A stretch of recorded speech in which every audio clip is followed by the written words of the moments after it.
Hey, Levians, it is Sister here. Hopefully y'all having a great day. I am having a great day. We're back today in the lovely worlds of the Zero because we have part 2 of the Sinister Halloween event has come out.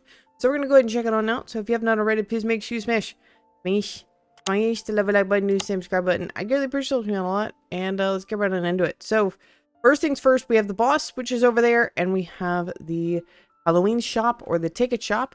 So, part of this has actually already been leaked. So if you're on my Discord, someone already leaked this. But, if you're wanting to see what some of the ticket items are, there you go. We have a title for Edgelords. You need 1,000 tickets, but there's only one. If you get 800 tickets, you can get either of the skeleton mounts. You can get the Skeleton King or Pumpkin Queen for 500. You have Alien Carrying Costume with a color wheel attached. So you can get a random color and you can get that infinite times for 500. You can be able to get the Skeleton Dark costume, the Pet Jack-o'-lantern, which was last year's, no. Oh, it was last year's Halloween. That was a Battle Pass pet from like 2 years ago. I think it was the same year that the Pet Skeledil was there as well. So I'm actually happy to see both of those coming back, and they're going to be having random, it looks like, perks.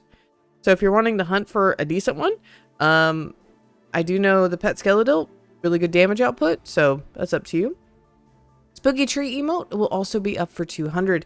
So if you're wanting to know how to farm tickets, all the bosses, again, have a 50% chance to drop them. Honestly, doing Tower, or my recommendation for you max players, is go to 9-2. 9-2 right there.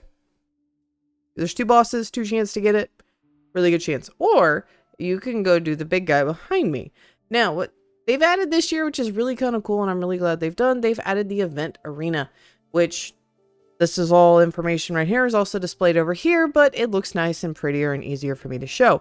So basically, it is the Fallen King arena, and basically you are able to do the Fallen King. So this is going to be the Halloween event boss. He's always an interesting character to go through. This shows that basically all the weapon skins have a 1% chance to drop. Is a 6% chance to drop the Toxic Rapier Hood. I'm actually excited for that. And then he drops Sinister tickets. He has a little bit of different mechanics this year, so I'm going to go ahead and go fight him. It may be sped up a little bit, but that is just because I'm doing this boss fight solo. And it's a little bit easier if you have a party. So I'm going to go ahead and get on this going. Alright, so we have the Fallen Throne. So this is the haunted event that you can actually have access to.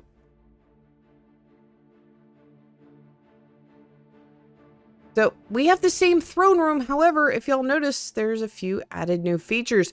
If you can see, there's this stuff right there, which I really, really like those. We're going to kind of talk about those once we get on into the fight. So the boss is scaled differently this year. Unfortunately, I don't have anyone to test this mechanic with me.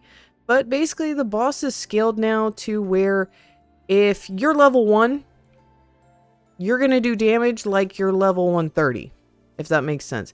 He is not scaled. It used to be in the past. It used to be scaled to basically player level.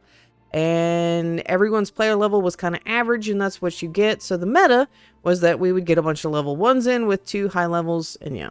So, new attack, as you can see right there, we have the little flying skulls.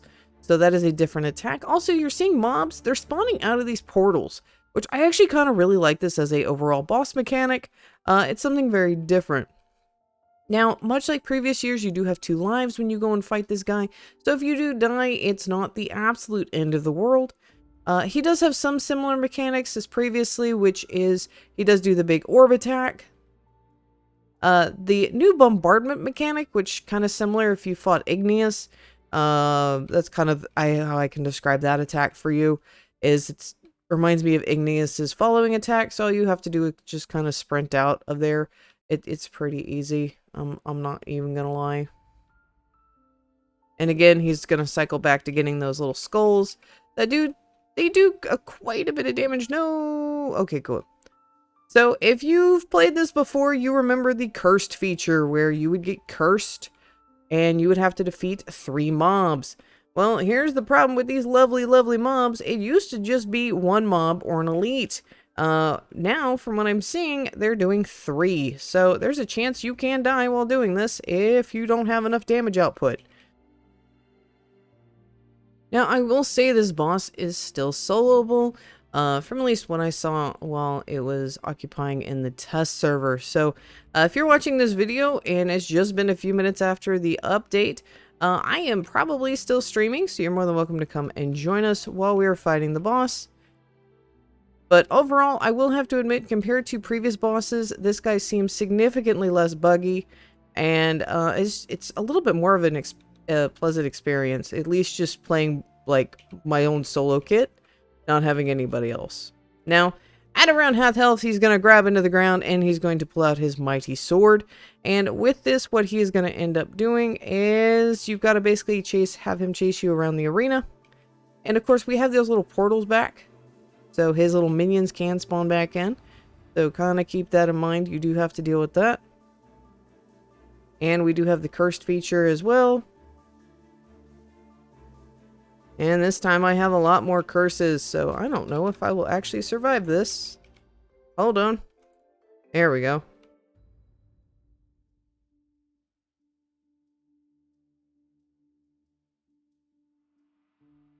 Also, make sure you get into the circle. Just FYIZ.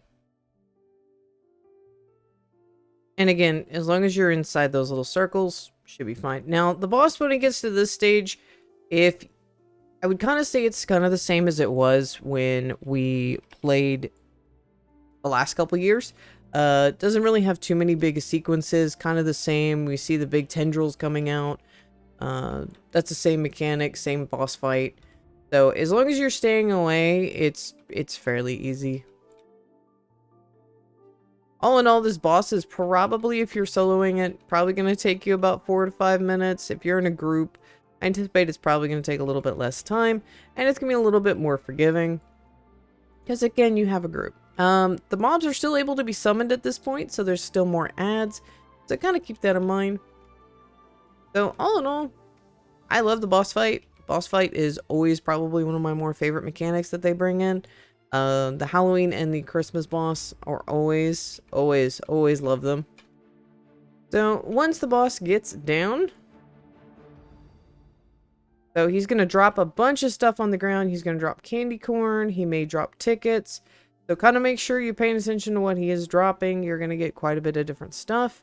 And then if you have 2 game passes, you're going to get 2 tickets. If you only have 1, unfortunately, you will only get 1 ticket. That is unfortunate. So I wish it was everyone got, 2, but so yeah, but no, you're guaranteed at least 1 ticket at the end of the run. I have seen him drop tickets as well, so that is something else you can get. But, plebs, there you go. That is the lovely part 2 of the Halloween event, the Sinister event they're calling it this year. So, let me know if you got anything good. I look forward to finding out. So, plebs, thank you for making this part of the video. I greatly appreciate it, and I will see you next time.